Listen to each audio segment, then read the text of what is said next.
Alrighty. Hello everyone. As someone who's never been to England, allow me to tell you all about its culture, its beliefs, its practices, everything.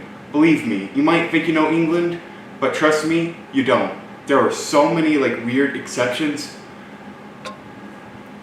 So for England, there's actually different words, or for America, different words have different meanings. So I'm going to tell you all about those. I'm going to tell you about what to do in England in case you ever decide to visit. I'm going to tell you all about its culture, and just basically general things that you should probably know and some random facts there. And for those of you wondering how I know so much about England, my great-grandmother originally was from England. She taught me all about its culture whenever I was younger.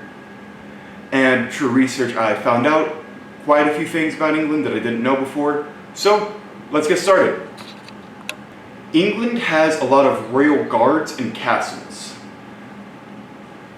They're usually historic. Some of them you can visit, some of them you can't.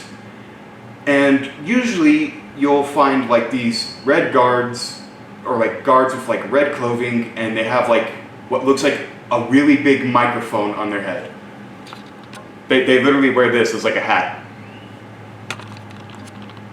Now these guards, if you go up to them, if you touch them, if you try to take a picture, there is a great possibility that you'll be yelled at. So if you want to pull a funny prank on your friends, go tell them to take a picture with one of these guards, because their reaction is going to be hilarious to it. So yeah, in a nutshell, for those of you who weren't paying attention, the guards in red clothing with really big microphone caps get angry really fast, so it's best to just respect them, maybe leave them alone. If you want to take a picture, don't just go up to them and just take it. You have to ask them if you can.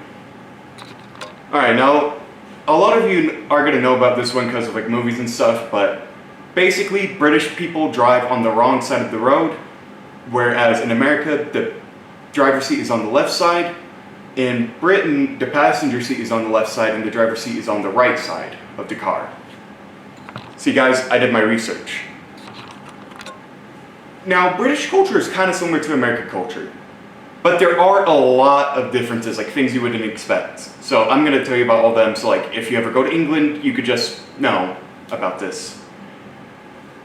But similar cultural things is that England and America have similar churches and similar religious systems. Music and art is pretty much the same along with language. However, with language, different words have different meanings than they do in America. What do I mean by that? Well, here's an example. There's a meal dish in England called fish and chips. Naturally, if you're normal, you'd picture potato chips or something. But no, chips in Britain actually mean French fries. I don't know, I guess Britain people don't know what French fries are. I don't know if they've ever seen one before. So I just brought up that British culture is similar to American culture. You're asking, well, what's different? Britain has basically banned guns. Yeah, those memes online, those are basically true. Robberies basically only happen with melee weapons or really old muskets. It's gotten up to the point where police don't even have guns on them. Instead, they just have sticks or batons on them. You know how in America, our mascot is basically the bald eagle? Well, for Britain, and a lot of people don't notice, it's actually corgis. Yes, the dog. This is mainly due to the fact that the queens throughout history have had pet corgis. And honestly, I think that this is a much cooler mascot because how many states in America even have bald eagles?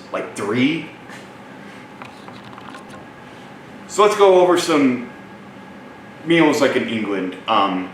There's this thing called bangers and mash, which is basically sausage and potatoes.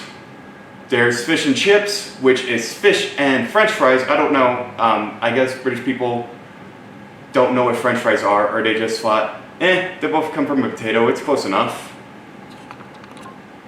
British people say things like in a really fancy accent. For example, let's take a look at butter.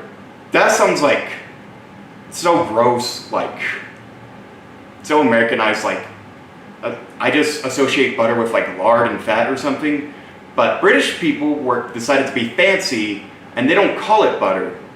They call it margarine. Not the fruit. They call butter margarine. So let's get into something else. Currency. British or England people basically have this thing called pounds.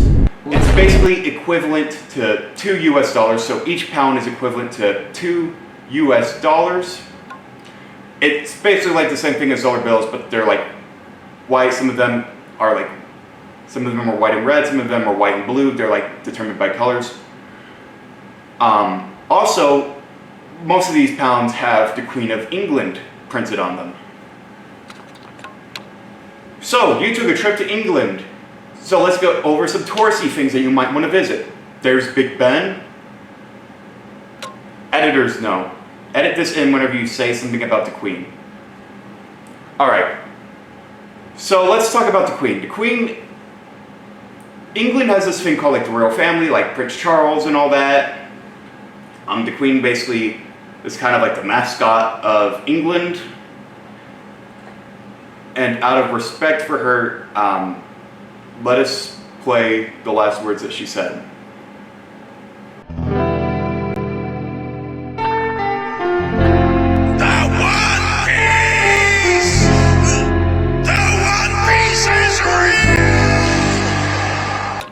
So to wrap this up about culture, let's tie it into like holidays. Obviously, 4th of July is kind of an American thing. Christmas Day is called Boxing Day, but it is relatively the same. However, in Christmas, there is this tradition where at the family table, there's like 3 tubes connected with like a wire in them. And you basically, there's 2 for like each one, so like there's one for the person on your left, one for the person on your right. And it's basically a tug of war. There's something in the middle. Usually it's like a really cheap dollar store general prize. Sometimes the winner will get like that prize, a paper crown, and sometimes they include jokes, poems, or quotes from the Bible.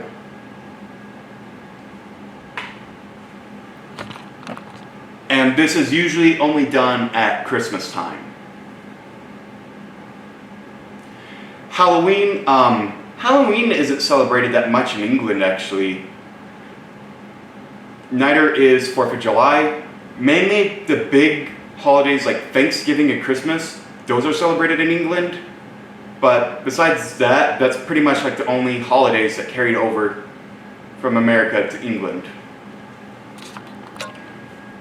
So I really hope that you guys learned a little bit about England. It's a great place, even though I haven't been.